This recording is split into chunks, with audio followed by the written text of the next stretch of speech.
Hi மக்களே, எல்லோரும் எப்படி இருக்கீங்க? நல்லா இருக்கீங்களா? இன்னைக்கு ஐயோ பூ வைக்க மறந்து வந்துட்டேனே, என்ன பண்ணுறது? வச்சுட்டு வந்துடட்டா? ஓகே, கொஞ்சம் வெயிட் பண்ணுங்க, வச்சுட்டு வந்துடுறேன். ஓகே, நேற்று பறித்து தொடுத்து வச்ச பூ அதுங்க. சரி, வீடியோ எடுக்கும்போது வைக்கணும், வச்சு அழகாக இருக்கும்ல அப்படின்னு நினச்சி, அப்புறம் பார்த்தா கேமராவில் என்னடா பூவை காணலையேன்னுட்டு.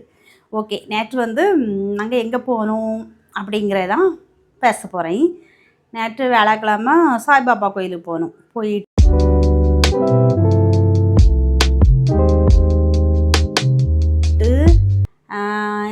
யாரெல்லாம் போகணும் அப்படின்னாக்கி எங்கள் வீட்டிலேருந்து என் பொண்ணை கூட்டிகிட்டு போயிருந்தேன்.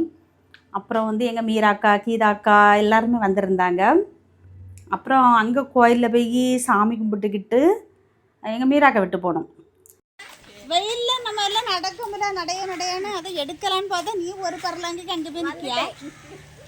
எல்லாரும் உள்ளே வந்துட்டீங்களாப்பா, உள்ள வாங்க எல்லாரும். இந்த பிள்ளை செல்வி பிள்ளையாடு அவையெல்லாம் எடுக்கிறதுக்காக தான் மெனக்கெடுத்து இந்த வெயிலுக்குள்ள கேமரா ஆன் பண்ண பேச இந்த பக்கம் வீடு என்னன்னு எனக்கு தெரியாதுல்ல அப்படின்ட்டு.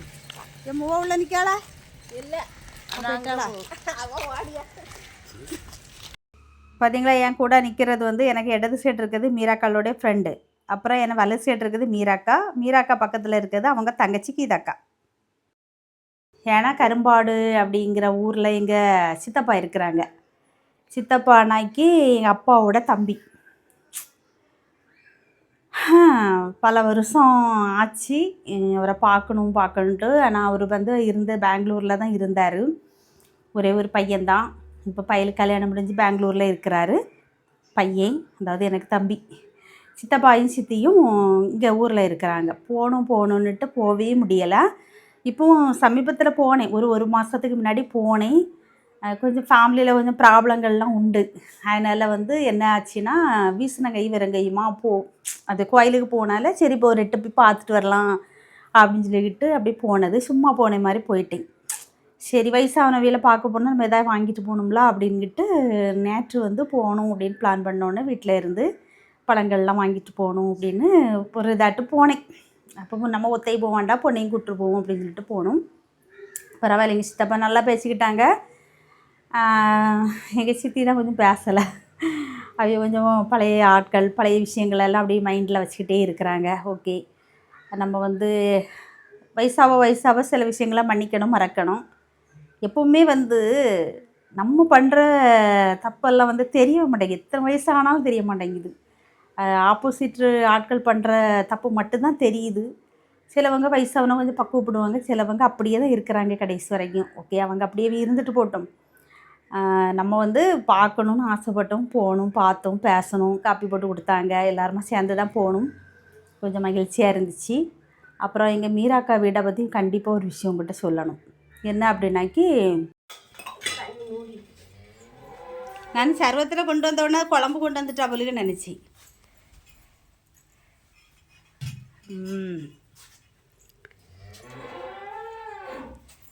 என்ன சவுண்டு போடுவு? மாடு கொண்டா எல்லாம் வச்சாச்சு. என்ன எல்லாரும் சாப்பிடுவாங்க. எங்களுக்கெல்லாம் அவிச்ச முட்டை, உனக்கு மட்டும் ஆம்லேட்டா? பப்பும் எல்லாம் நல்லா மிளகெல்லாம் தூக்கலை போட்டு ஆம்லேட் உனக்கு. சாப்பிடு. மீராக்கா சொத்தை கொண்டுட்டு வரா. அம்மா இரும்மா, இது எக்ஸ்ட்ரா ஜோரா? ஆமாம். சரி, நீ உட்காருறியா? வா, நீ உட்காரு, நான் அப்புறம் வந்து உட்காரேன். லைட்டு போட்டுருக்கு. அப்போ லைட் இல்லாமலே இவ்வளோ வெளிச்சமா? அப்போ என் செல்லு பிரைட்னஸ் வச்சுருந்துருக்கேன். கரண்ட் இல்லாட்டி இதுக்கு வேற ஒரு வந்துட்டு கரண்ட் இல்லைன்னாவ சுவிட்சை போட்ட உடனே கரண்ட் வந்துட்டு. எவ்வளோல இருக்குது, இதான் வெளிச்சம், இயற்கை வெளிச்சம். தண்ணி மாறி குடிக்கும்போது வெந்நி தான் குடிக்கணும், அப்போ தான் ஒன்றும் செய்யாது. நாங்கள் வைக்கையில் இருக்கோம். ஓகே, எங்கள் மீராக்கா, என் பொண்ணு, அப்புறம் எங்கள் கீதாக்கா, நாங்கள் எல்லோரும் சாப்பிட ரெடி ஆகிட்டோம். நீங்களாம் சாப்பிட்டாச்சா? ஓகே, சாப்பிட்டுட்டு அடுத்தல பேசுவோம், சரியா? இதுதான் எங்கள் மீராக்காவோடைய வீடு வந்து எங்கள் ஃப்ரெண்டில் 2 ரூம் எடுத்துருக்குறாங்க. ஆனால் இந்த வீடு வச்சு 150 வருஷத்துக்கு மேலே ஆகுது அப்படின்னு போன வாட்டி நாங்கள் போயிருந்தாலே எங்கள் அத்தான் சொன்னாங்க. அவங்க அப்பா சின்ன பிள்ளையா இருக்கும்போதே என்னமோ வச்ச வீடு இது அப்படின்னு. ஆனால் உண்மையிலேங்க ஒரு கரையான் எதுவுமே பிடிக்கல. அப்போவுமே இருக்குமாம் அந்த யானிப்படி, அந்த கதவு, அந்த உத்திரம்னு சொல்லுவாங்கல்ல மேலே இருக்குல்ல, ரொம்ப ஒரே கம்பில் செய்தது. அப்புறம் நிலையெல்லாம் பார்த்தீங்களா எவ்வளோ வீதியாக இருக்குதுன்னு. இப்போ எந்த வீட்டில் இந்த மாதிரி வீதியில் வச்சுருக்குறாங்க. அவ்வளோ பெரிய நிலை. உண்மையிலே வீடு வந்து நல்லா ஸ்ட்ராங்காக இன்னுமே இருக்குது. மேலே இருக்கிறதெல்லாம் வந்து அப்படி பாலிஷ் அடித்து விட்டது மாதிரி ஒவ்வொரு கம்புமே இருக்குது. சிலது வந்து துருப்பிடிச்சு இந்த அது இரும்புனா துருப்பிடிக்கும், கம்புனா கரையான் பிடிக்கும். ஆனால் இங்கே எதுவுமே இல்லை. அவ்வளவு நீட்டாக இருந்து பார்க்குறதுக்கே ஆச்சரியமாக இருந்துச்சு எனக்கு. அதனால தான் இதை போன வாட்டி போகும்போது வீடியோ எடுக்கணும்னு நினச்சேன். ஆனால் எங்கள் அக்காக்கிட்ட பேசிக்கிட்டு அந்த வீட்டோட வரலாறை மட்டும் கேட்டுட்டு வாய் பிளந்துட்டு வந்துட்டேன். இந்த வாட்டி கண்டிப்பாக போகும்போது இந்த வீடியோ எடுக்கணும், உங்ககிட்டலாம் காமிக்கணும் அப்படின்னு நினச்சிக்கிட்டு இருந்தேன். ஏன்னா பல பேர்த்துக்கு இது தெரியாது பார்த்தீங்களா, அதனால தான். எங்கள் மீராக்கா வீடு வந்து ரொம்ப ரொம்ப பழமையான ஒரு வீடு பார்த்துக்கங்க. அதே நான் இந்த வீடியோவில் உங்களுக்கு காமிப்பேன்.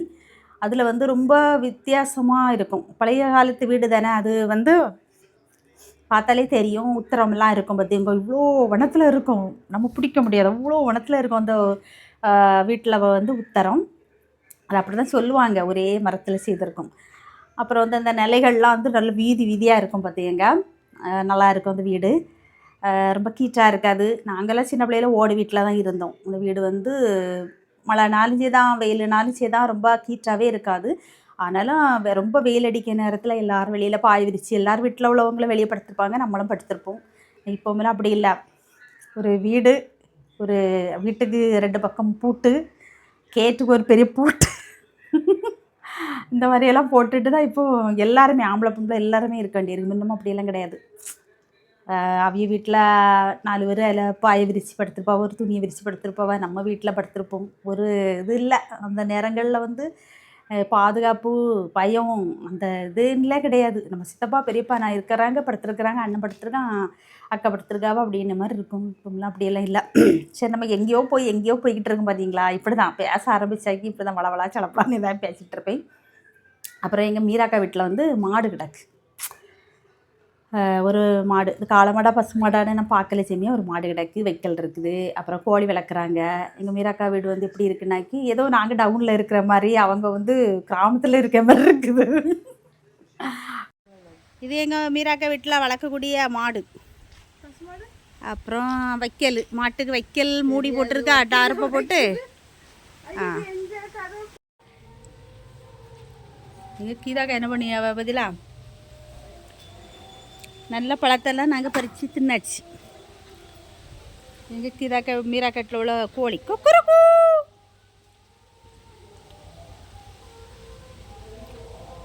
அதோட பழத்தெல்லாம் கொய்யாப்பழமெல்லாம் பறக்கி மாட்டுக்கு கொடுக்க பறக்காவ.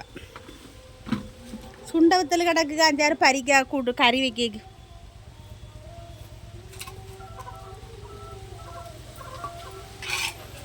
பறக்கிட்டியா?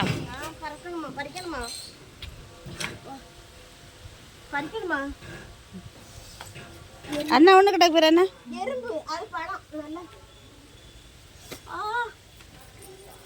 வந்துரு கடி, எறும்பு கடி. இது பறிக்கணுமா? ஆமாம், சுண்டத்தில் 5-6 பறி. உன வேணுமா?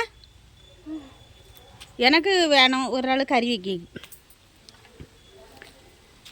கவருன்னு வேணுமோ? ஆமாம். பார்த்து எடுத்துட்டா. நல்லா விளைஞ்சதை பார்த்து பறிக்கா. அடிக்க வெயிலுக்கு உப்பு போட்டு மொட்டை மாட்டியில் காய வச்சுன்னு வச்சுக்கிடுமே, 5-6 நாள் காஞ்ச பிறகு சுண்டவத்தல் கறி நல்லா இருக்கும். நீ வச்சிருக்கிறியா? மோரில் போட்டு வச்சோம்னா பொரிச்சு திங்கலாங்க. மோரில் ஊற வச்சு நம்ம இந்த லேசாக ஒரு தள்ளி மோரில் ஊற வச்சு மொட்டை மாடியில் காய வச்சுக்கொண்டு வச்சுக்கிடுமே, சுண்டவத்தல் பொரிச்சு திங்க செம்மையாக இருக்கும். நம்ம எங்களுக்கு விலை இருக்கும்போது உண்டு, நிறைய மரம் மாதிரி கிடக்கும், எப்பவும் காய் கிடக்கும். பறிச்சுட்டு வந்து பண்ணுவேன். இப்போ எல்லாம் பண்ணது கிடையாது. கொடுத்துரு. சரி, உனக்கு வேணா நீ பறி, எனக்கு இவ்வளோ போதும். ஒன்று வேணுமா? சரி பறி.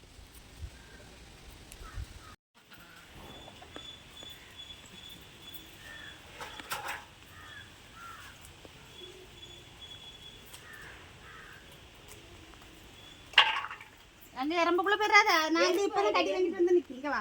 எறும்பா? ஆமாம், ஓடி தள்ளி போய் நின்று இது மொட்டையாக்கியாச்சு. அவங்களுக்கு 2 கிடக்கு, அந்த 2 கொப்பம் இருக்கு. சரி போதும். நம்ம நீ மாட்டுக்கு கொடுப்போம்.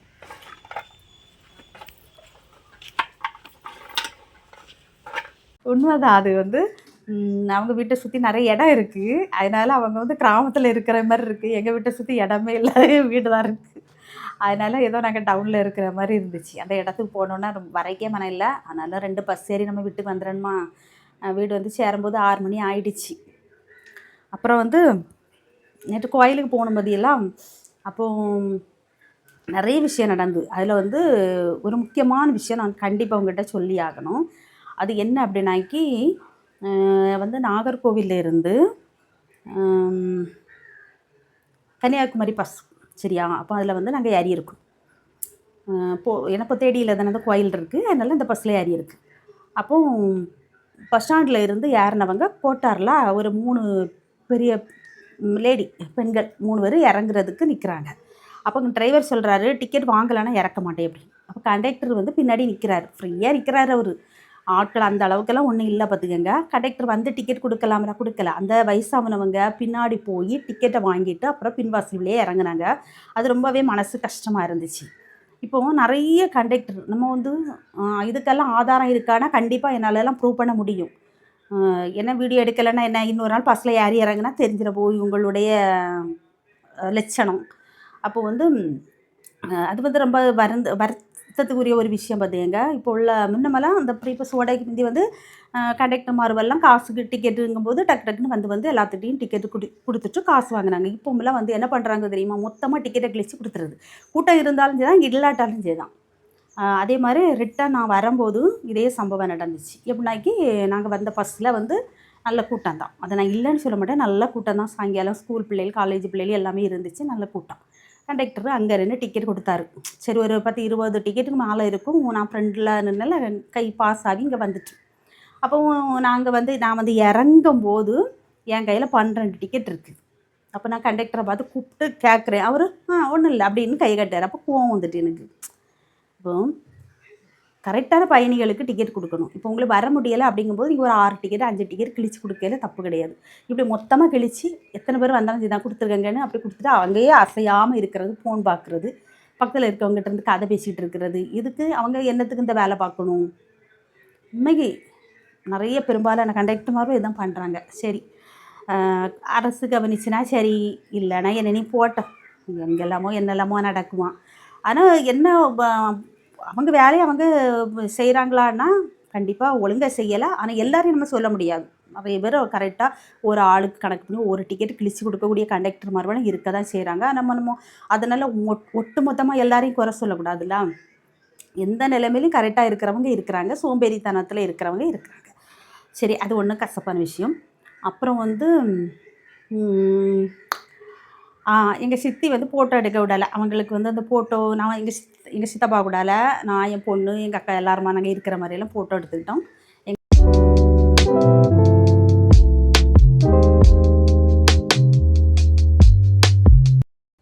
இவர் தான் எங்கள் சித்தப்பா. ரொம்ப மகிழ்ச்சியாக இருந்து போய் பார்த்தது, சந்தோஷமாக இருந்து. ஏன்னா எங்கள் அப்பாவுடைய அரவணைப்பெல்லாம் எங்களுக்கு இருந்ததில்லை. நான் சின்ன பிள்ளையாக இருக்கும்போதே எங்கள் அப்பாலாம் இறந்துட்டாங்க. அதனால் ஒரு ஏக்கம். இப்போ உள்ள பிள்ளைகளே அப்படிதான். நிறைய வீட்டில் இப்படி தான் இருக்குக்கா. மாமனார் மாமியார் ஸ்டடியாக இருப்பாள். அவையக்கிட்ட இருந்து சோறு பொங்கி வாங்கி எடுத்து தின்னு அங்கே இருக்கிறதோட ஆட்டையை போடக்கு தெரியாது. தெரியாமல் விரட்டி விட்டுட்டு எத்தனை தடவை எடுக்கணும் நீ? நான் எங்கள் சித்தப்பா கூடால வர்ற மாதிரி கவர் பண்ணி எடுக்கணும். என் ஓருக்கு எடுக்கணும், அதுதான் முக்கியம். எங்கள் சித்தி வந்து அந்த காலத்து ஆளில் அவங்க வந்து அவாய்ட் பண்ணாங்க. நான் கம்பல் பண்ணலை. சரி, அப்புறம் வந்து என்ன நடந்து அங்கே வந்து சுண்டவத்தல், எங்கள் மீராக்கா வீட்டில் சுண்டவத்தல் வந்து நாங்கள் நிறைய, அவங்க வீட்டு பின்னாடி ஒரு மரம், அதில் நிறைய இருந்துச்சு, அதெல்லாம் பறிச்சுக்கிட்டோம். அப்புறம் கொய்யாக்காய் நடந்துச்சு, அதை கட் பண்ணி சாப்பிட்டுக்கிட்டோம். என்ன வேலையெல்லாம் பார்க்குறானுங்க வந்து கொய்யாக்காய் அவ்வளோ பறக்கி போட்டு தின்னுட்டு இருக்குது. அது பிறகு சாணி, அது எங்கே மூட்டை கட்டி வச்சுருக்கா, அதை அன்னைக்கு எடுத்து நான் என்ன பண்ணேன்னு பாரு. மூட்டை கட்டி எங்கே வச்சுருக்கா சாணி? இங்கே பாரு, வந்து சாணி உரம். எங்கள் மீராக்கா வீட்டில் இருந்து சாணி உரம் அவள் செடி வச்சுருக்காவலாம், அதுக்கு உரம் கட்டி வச்சுருது. அப்புறம் வந்து எங்கள் கீதாக்கா இருக்கிறாங்கல்ல, அவங்க வந்து ஒரு பை கொண்டு வந்திருந்தாங்க, சாக்கு. எதுக்கு அப்படின்னாக்கி சாணி உரம் அள்ளிட்டு போகிறதுக்கு. அவங்க வீட்டில் பூச்செடியெல்லாம் வச்சுருக்கிறாங்க. அவங்க டவுனில் இருக்கிறாங்க, டவுன்லனா எங்கள் கோட்டாரில் இருக்கிறாங்க, டவுன் ஏரியாவில். நம்ம பக்கத்து ரோடில் செடி வச்சுருப்போம்ல, அந்த மாதிரி வைக்கிறதுக்கு ரோஜா செடிக்காக கொஞ்சம் சாணி உரம் வாங்கலான்னுட்டு. ஏன்னா எங்கள் மீராக்காட்டில் மாடு கிடைக்கல, அங்கேருந்து எடுத்துகிட்டு போகிறேன். நல்லா காஞ்சி போய் தான் இருந்து, அதையும் அள்ளி ஒரு சாக்கில் வச்சுட்டு ஒரு கம்பு பைக்கில் வச்சு தூக்கிட்டு போனாங்க. ஓகே. அப்புறம் வந்து என்ன சொல்கிறதுக்கு இருக்குது, மீராக்களுக்கு புது ஃப்ரெண்டு ஒருத்தாங்க, அவங்களோடய சேர்த்து செல்ஃபி எடுத்துக்கிட்டேன். ஏன்னா கேட்டேன், ஓகேவா உங்களுக்கு வீடியோக்குள்ளே வர ஓகேவான்னு கேட்டேன். ஒன்றும் இல்லை எடுத்துக்கங்க, நாங்கள் ஓகே அப்படின்னு சொல்லிட்டு எடுத்தேன். அப்புறம் வந்து அப்புறம் என்ன நிறைய விஷயங்கள் இருக்கும், எல்லாத்தையும் இதோட ஷேர் பண்ணியிருக்கேன், பாருங்கள். ஓகேவா? நம்ம சேனலை புதுசாக பார்க்குறவங்க சப்ஸ்கிரைப் பண்ணிவிட்டு பாருங்கள். இன்னும் நிறைய விஷயங்கள், சரியா, இன்னுமே நிறைய விஷயங்கள் உங்களோட ஷேர் பண்ணணும்னு ஆசைப்படேன். எங்கள் மீராக்காளுக்கு வீடு சொன்னேன்ல உங்களுக்கு, 150 வருஷத்துக்கு முன்னாடி உள்ள வீடு, அது எங்கள் பழமையான வீடு. ஓகே. அப்புறம் வந்து என்ன சொல்ல மறந்து போச்சு.